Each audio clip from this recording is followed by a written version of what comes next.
Hi guys, welcome to my book review. Today we're reviewing the 5 best self-help books, or my 5 favourite self-help books. Let's get into it. Number 5 on the list is The Psychology of Money by Morgan Housel. So I really enjoyed this book because it made me look at the subject of wealth and money in a different way. The theme of the book is that people make emotion-based decisions when it comes to money. So really, when it comes to money, it's just math, and the answer should always be easy and simple. This would make you more money, this would save you more money, so just do those things. But that's not how it works. So the book opens with an example of, there was a story that made international news. A janitor in America, he was a janitor for like 30 years, and then he spent like the last 15 years of his career sweeping up in a gas station. And when he died, he had $9 million in the bank. So basically he had just invested his salary in blue chip stocks and in the S&P all his career, didn't spend much, and he died with like $9 million in the bank. The flip side of that is that Morgan Housel, the author, used to work in a country club, and there was a guy there who was a tech millionaire, and he had obviously made a lot of money, and him and his friend used to get $1,000 coins and throw them into the ocean because they thought that was funny, and that guy eventually went broke. So that's used as an example of the attitude that it takes to get money and the attitude that it takes to keep money are very, very different. The book also touches on that making money and keeping money are different, in as much that to make money sometimes you need to take risks, you need to be aggressive, it requires certain types of behaviour, but to keep money requires you to be cautious. The point that he makes out with money is that the point isn't to always win the most, the point is to stay in the game, because as long as you don't get wiped out, you can keep saving. Also, which I like about this is that he says you have to do what works for you. So for example, someone who's grew up with a lot of money is going to have a different attitude to money than someone who has grown up with none. So the person with none might have a lot more fear around money, and they're going to operate from that space of mind. Obviously someone who's grown up with loads of money might think, well, money's always going to be available, so I can be a bit more aggressive with my spending. An example he gives is that him and his wife have paid their mortgage off, which, if you know anything about investing, a lot of people would say is a no-no, because they would say the money you can make investing in the stock market, the interest you can make on that is much more than the interest you lose by paying your mortgage. So don't pay your mortgage off, it's a waste of money. But he says for their peace of mind, they really, they just feel better owning their own house outright in case anything ever goes wrong. So that's one example of, you have to do what works for you. So Psychology of Money, I really, really enjoyed it. I would highly, highly recommend it. I should say that all the books mentioned here, I'll link to them in the comments of the video. Also, I should say that none of these are affiliate links, like this is not sponsored, I wish it was sponsored. Yeah, but we'll link all the books in the notes. Number 4 is Grit by Angela Duckworth. This book, really interesting, I really, really enjoyed it. So it's basically about how do you become gritty, how do you become mentally tough. People that excel in their fields, how did they get there, why did they get there, what made them like that, was it nature, was it nurture, were they just born talented? The book gives a good overview. And essentially what she's saying is, it's a bit of both, which you could probably guess, but it's really, really interesting. Is that first of all, we all have a tendency to think that LeBron James, for example, or Michael Phelps or someone like that, they just found their sport and they were amazing at it from day one. But she gives you a lot of examples that it doesn't actually work like that. A lot of the times, the gritty people will still try a lot of different things before they find their thing. So, you're not weak or soft if you try something and don't like it. And she also says that failure is positive, which I think is a positive message. So, you fail, you iterate, you improve, you fail, you iterate, you improve. You just repeat until you get to mastery. She touches upon the fact that mastery and grit usually come in like a 3-stage process. So you have self-orientated interest, and from there, when you start to enjoy something, just because you enjoy it, you then develop a practice around that, where you start to train hard, it comes a bit more disciplined, and then from there you can kind of give back to the world, i.e. by, inspiring people by being a really famous sports star, or, being a scientist that cures cancer. It then reaches another level where the rest of the world can then see and benefit from it. I thought it was a really, really interesting read. Lots of good examples, and for anyone that's looking to get grittier, or anyone that's just interested in like mental toughness and why people excel in certain fields, I would highly recommend it. Next is $100 Million Offers by Alex Hormozi. I cannot recommend this book enough. This book taught me more about business than anything else, short of owning a business, because obviously no book will ever teach you, what life can, essentially, in terms of like, if you're going to operate and own a business, you just have to start, because you can study as much as you want. You're still going to come up against so many obstacles that the book will never tell you about. However, this book is a very close runner-up to real life. This, like I said, it taught me so much about business. The main theme of this book is it teaches you how to sell anything, and I do mean anything. If you follow the principles in this book, it sounds like I'm actually trying to sell this book, I'm not. If you follow the principles in this book, you will sell things. The concept is to make offers so good that people would feel stupid saying no. There's an equation in the book which I found absolutely amazing, because I think it does apply to everything. So imagine the equation of something that you're trying to sell. So it's dream outcome times likelihood of achievement, and that is divided by time times sacrifice and effort. So you want to get the dream outcome and the likelihood of achievement, you want to get those numbers up as high as possible, and what they're divided by, the effort and the time, you want to get that number as low as possible. So if you can get that in that equation, you will sell things. And he really just breaks down every part of the selling process, how to get people's attention, how to craft your offer, how to add things on to make it sound too good to be true. And it's really about over-delivering to get your clients, and then you can add friction once you've got enough cash flow. Alex Hormozi, it's offensive, is actually my age, and I think they do like 150 million a year in their portfolio of companies. He owned a gym and they just built it from there. Like, I would also say if you should follow his podcasts, generally, because the business advice is absolutely bulletproof. I'm going off on a tangent slightly, but the book, if you're in business, if you sell something, get this book. It's absolutely incredible. Number 2 is I Will Teach You to Be Rich by Ramit Sethi. And this book will literally teach you how to be rich. This book changed my life when it comes to finance. I didn't know much about compound interest even, or index funds or anything like that. And see, since I've read this book, all I do is go on about the fact of why are we not taught about this in school. In school, we are taught put your money in a bank for 0.0% interest, where it's essentially you're just burning money every year because of inflation. And also, since I've got this, I opened up an index fund and now I invest every month. I've been doing so for about 4 years now. And anyone I know, especially young people I know, will tell you all I ever do is go on about invest your money, open an S&P 500 account, I'll do it for you. Because literally, I did the math on this, and you can do the math on this too in a compound interest calculator. If you are 20 years old and you put £200 a month in the S&P 500 every month, the S&P 500, by the way, gives an annual return average of about 12%. So obviously that's an average. Some years it's 20, some years it's 8. But if you zoom out, year on year on average, it will give you a 12% return. So if you're 20 years old and you invest £200 a month until you retire, until you're 65, you will have £4.3 million. Yep, yes, that is correct. £4.3 million. And you'll only actually have invested about 100 grand, but the compound interest, the way it works over time, if you don't touch the money, it'll turn out to be about 4.5 million quid.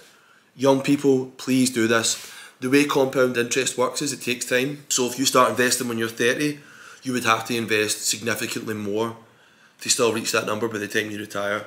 I'm not sure, I think it's about 500 or 600 quid. And obviously that would again increase the older you get. It's never too late to invest. I would say you should always invest, and it's never too late to start. But start as early as possible and just dollar cost average in every month. Another thing he says, and they actually say this in the psychology of money well, which is good, is that the volatility of the markets isn't a punishment, it's a fee. Markets go up and down. Don't bother about trying to, or sell the highs and buy the lows, sorry. Just dollar cost average in every month. And you just pay it the way you pay your electricity bill, your phone bill, it doesn't matter. The money just goes across every month and you just forget about it. And if you do that, you will be a millionaire. And obviously, the more you invest, the quicker it will compound and the more rich you'll be quicker. So I cannot recommend that book enough, and I cannot recommend Invest Early enough as well. Another great thing about this book that I thought, was really interesting and contrarian, and I hadn't heard anything like this before, was it goes, don't just try and be rich. He goes, you have to picture what's your rich life. So the author Ramit Sethi said, for example, his rich life is that he wants to be able to order starters anywhere he goes without ever having to look at the menu. He wants to travel a lot, and I can't remember what else he said. So for me personally, my rich life, because I done this exercise when I read the book, I actually listened to all these books. The only one I've actually read is $100 million offers. The rest I've done on Audible, but I'll link it anyway. He says, picture your rich life. And for me, so I thought, what's my rich life like? I would like a nice car, but it's not a deal breaker for me. I want a monster house. I want to be able to travel as much as I like, and I want to live in comfort. So, and I also want to be able to shop at M&S and Waitrose every week. So those are like my three big things. Massive house in a beautiful area, travel as much as I want, and do my weekly shop at M&S and Waitrose. It's good because it kind of hammers home that you should try and picture what your rich life is, because then you can work towards it. There's also a bunch of stuff about how you should work out, like finances with your spouse when you get married and stuff, but we'll cross that bridge when we come to it. Maybe me and Ava will be doing prenups, who knows. But yeah, cannot recommend it enough. Honestly, it will change your life. This book will make you a millionaire through very, very simple steps. The last one, the Mecca, everyone who's into self-help books will probably know this. This is the Bible of self-help. Atomic Habits by James Clear. This book literally changed my life. So I have a theory. A lot of people try and read as many books as possible. I think you should read a handful of good books and keep going back to them. So instead of trying to read 50 books in a year about whatever topic, read 5 and just keep going back to them. I think people kind of go through an exercise of mental masturbation where they think they're like supercharging their mind to get all these books under the belt. But see, realistically, how much do you remember of those books? Not much. So I think, have a few that work for you, read them again and again and again, execute on them, put the stuff into practice. Because this is another thing, and I'm going off on a tangent here. When does education become entertainment? I heard someone else say this recently and it really resonated with me. It becomes entertainment when you're not acting on it. You need to act on the stuff you're learning about. Otherwise, you're just getting the dopamine of getting new information and thinking you're making progress, but you're really just treading water. The reason I'm saying that is because I read or listen to Atomic Habits probably every month, every 6 weeks. It just, puts the message back in there again, and I find it so, so beneficial. So some of the key themes of the book are that you should just try and improve by 1% every day. Don't move mountains. It doesn't have to be a seismic shift, because if you improve by, 1% every day, you'll be 3.5 times better by the end of the year. Another huge thing is be aware of your environment. He says that the people with the best self-control are the people that don't have to use it. They construct their environment in such a way where they don't need to use the self-control. So for example, if you don't want to eat chocolate, don't have chocolate in the fridge. You don't have it sitting out. If you want to eat more apples, put them out on the table and you'll eat more because you'll see them more. Another big thing is, if you're wanting to get fitter, join a culture of people who are fit. So I found this a lot with kickboxing, for example. At Punisher, boxing gym that I'm a member of, they train so much harder than I would ever train myself, but because I'm there I have to do it. You join a culture with high standards and that just becomes the norm, and you think, well, I'm not going to be the weak one in the group, I'm not going to be the one that lets the side down, so you just do it. And I've found that really, really beneficial. Join a culture that is doing what you want to do and they will drag you up to their standard. I also find that now, like, most of my friends now are like entrepreneurs, because you naturally gravitate towards people that are doing the kind of stuff you want to do. And I found that hugely beneficial in my own career, because it normalises executing at that level, it normalises success, it normalises action. So again, join a culture that has the same goals that you want to achieve, because the difference it will make is exponential. It's absolutely massive. It's the 2-minute rule. This is a great one, and it sounds almost a bit silly, but it's not. So his thing is, if you want to start a habit, so for example, if you want to go to the gym every day, if you want to read every day, if you want to write every day, whatever you want to do, can seem daunting if you're going to do it for like an hour a day or for any significant period. So his thing is, do the 2-minute rule. So for example, if you want to start, say, running, go a jog for 2 minutes and then stop. You cannot run more than 2 minutes. You have to come home. Point is that then there's no mental barrier, because, well, 2 minutes is easy. And you know that that's actually what you're going to do. So if you say 2 minutes to get yourself out the door, then you actually have to run for an hour. You might not do it. But if it's just 2 minutes, then that's not daunting. You can do 2 minutes. And the point is, it's to get you into the habit of running. You're, laying those neural pathways of actually doing the habit every day. And then eventually you'll think, well, I'm doing it every day anyway, so why don't I just run for 5 minutes, then 10 minutes, then 10 miles. That's the point, is that you build the habit before you make it difficult. Another big one, I've found this to be very beneficial. I will send my to-do list to my sister every week, and then on a Friday or a Sunday, if I haven't done it all, I have to explain why. Have a commitment device or an accountability partner. Tell someone your goals, so that, if you don't do them, you have to have a reason, you have to justify it. When we are trying to self-motivate, it's so easy to go, say we're going to run 5 miles, you run one and go, well, no one really knows, so it's fine, I'll just go home. Or, I was going to do these tasks, I was going to make this amount of calls, I was going to do anything. If you're the only one that knows about it, it's too easy to quit. Make yourself accountable to someone, whether that's posting online what you're going to do, whether that's, telling your spouse, your friend.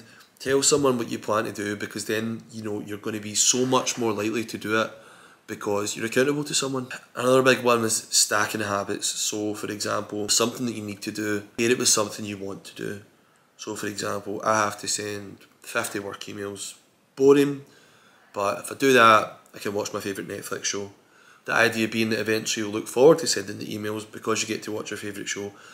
And the inverse of that is anytime you do something that you isn't so good, isn't so positive, pair it with something hard. So for example, if you find yourself scrolling on Instagram too much, every time you scroll on Instagram, you need to do 20 burpees. The idea being that eventually you will either look forward to doing the burpees because you want to go on Instagram, or you won't go on Instagram as much because the burpees are hard. And finally, reflect on your habits and your progress. You know, take stock of what you're doing. Take stock of your progress, because what gets tracked gets improved. The point here is, and this applies to all these books, none of them have any value if you don't execute on them. You need to take the information and you actually have to go and apply it in real life. So that is the caveat of this entire video. It's only going to work if you actually put a plan in motion. It's only going to work if you take action. But that being said, if you act on these books, you will be successful. You will be well off, you will be secure, and you will be successful. Especially Atomic Habits. You can build positive habits around anything if you execute on this book. But like I said, this applies to all of them. So that's us, guys. That's my 5 favourite self-help books. I hope you read them or listen to them and, you know, get a lot of benefit from them. Let me know what you think, and let me know any books you think I should be reviewing in future. Thanks, team. Peace out.